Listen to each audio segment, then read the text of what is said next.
Santapan Harian Minggu 3 Oktober 2021.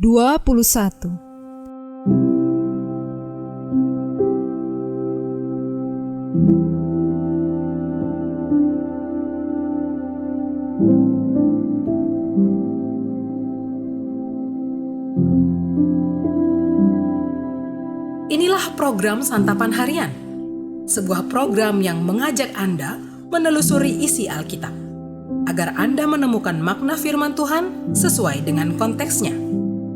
Santapan Harian tertuju bagi Anda yang ingin memiliki kehidupan rohani yang segar, kuat, dan sigap.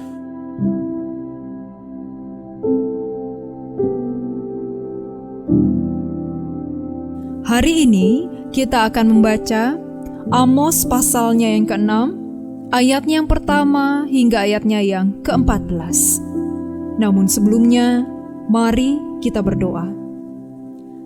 Firman-Mu itu tepat, menyukakan hati, murni, dan membuat mata dan hati kami bercahaya. Kini kami hendak hidup di dalam firman-Mu. Di dalam Kristus Yesus kami bertelut. Amin. Amos 6 ayat 1-14. Celaka atas orang-orang yang merasa aman di Sion, atas orang-orang yang merasa tentram di gunung Samaria, atas orang-orang terkemuka dari bangsa yang utama, orang-orang yang kepada mereka kaum Israel biasa datang. Menyeberanglah ke Kalne dan lihat-lihatlah. Berjalanlah dari sana ke Hamat yang besar itu, dan pergilah ke Gat orang Filistin. Adakah mereka lebih baik dari kerajaan-kerajaan ini? Atau lebih besarkah daerah mereka dari daerahmu?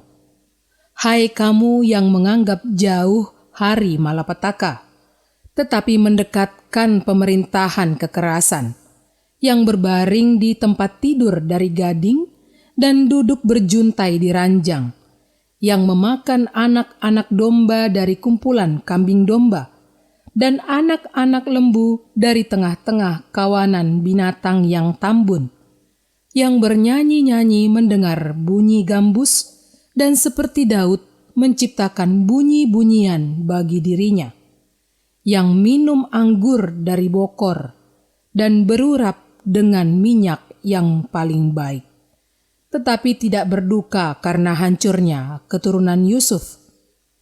Sebab itu sekarang mereka akan pergi sebagai orang buangan di kepala barisan, dan berlalulah keriuhan pesta orang-orang yang duduk berjuntai itu.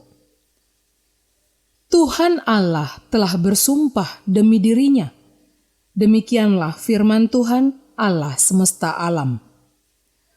Aku ini keji kepada kecongkakan Yakub dan benci kepada purinya. Aku akan menyerahkan kota serta isinya. Dan jika masih tinggal 10 orang dalam satu rumah, mereka akan mati.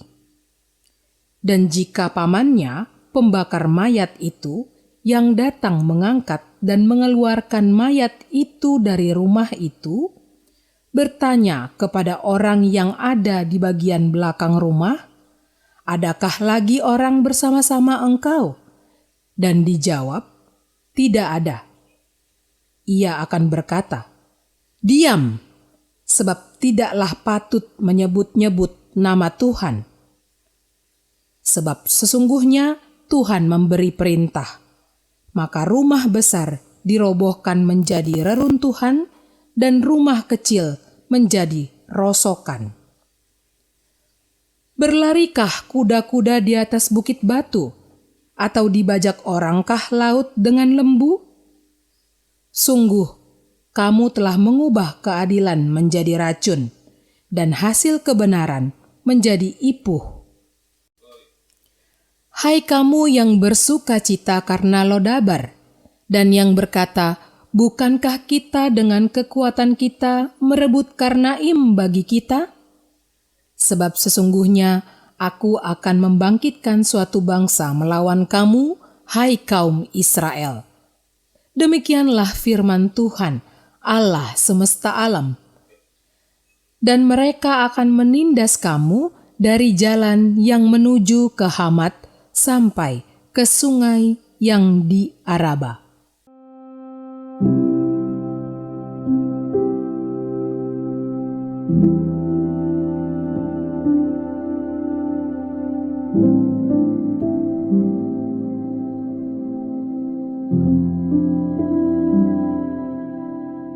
Sahabat santapan harian, kenyamanan hidup seringkali mengurangi kewaspadaan kita.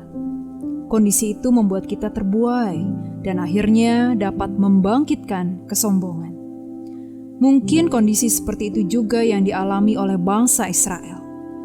Kemenangan yang diraih bangsa pilihan Tuhan itu bukannya membuat mereka semakin rendah hati, melainkan sombong di hadapan Allah. Kerajaan yang terpecah tidak membuat bangsa Israel sadar akan keberadaannya yang berdosa di hadapan Allah. Justru sebaliknya, mereka mulai terbuai dengan materi dan kekuasaan yang mereka miliki. Mereka menganggap bahwa tidak ada malapetaka yang akan menimpa mereka. Parahnya, mereka mengubah kebenaran bahwa kemenangan yang mereka raih adalah karena kekuatan mereka sendiri, bukan karena Allah. Allah melalui Nabi Amos memperingatkan bahwa akan ada hukuman atas kesombongan mereka. Dengan tegas Allah berfirman bahwa umatnya yang sedang menikmati masa keemasan itu akan menjadi bangsa buangan. Allah akan membangkitkan bangsa lain untuk menghukum mereka. Allah mengizinkan mereka mengalami penderitaan dan penindasan. Semua itu adalah hukuman Allah atas kencongkakan dan kedegilan hati mereka. Seperti bangsa Israel, terkadang kenyamanan hidup membuat kita lupa akan karya dan kuasa Allah dalam hidup kita. Kerap kali kita menjadikan Allah hanya sebagai penjamin kesuksesan hidup kita, tetapi kita tidak menjadikannya sebagai Allah dalam hidup kita. Ada anggapan di dalam diri kita bahwa Allah akan terus memberkati kita dan tidak akan mendatangkan malapetaka dalam hidup kita. Waspadalah, karena bisa saja ini menjadi awal dosa kita di hadapan Allah. Saat kita merasa bahwa hidup kita aman-aman saja, sekalipun kita tidak taat dan Allah tidak mungkin menghukum, saat itulah kita perlu waspada. Jangan sampai rasa aman dan tentram kita mendatangkan hukuman dari Allah. Akui dosa dan kelemahan kita dengan rendah hati di hadapan Allah. Maka kita akan merasakan damai sejahtera di dalam hidup kita. Mari kita berdoa. Tuhan, kami sadar bahwa dunia tempat kami berada penuh dengan kilauan dan juga menakutkan. Kami mohon ya Kristus untuk menguatkan kami agar tidak terjatuh di dalam kilauan semu dunia, dan kami memiliki keberanian untuk lepas dari cengkeraman dunia yang membahayakan hidup kami. Di dalam nama-Mu Yesus, kami memohon. Amin.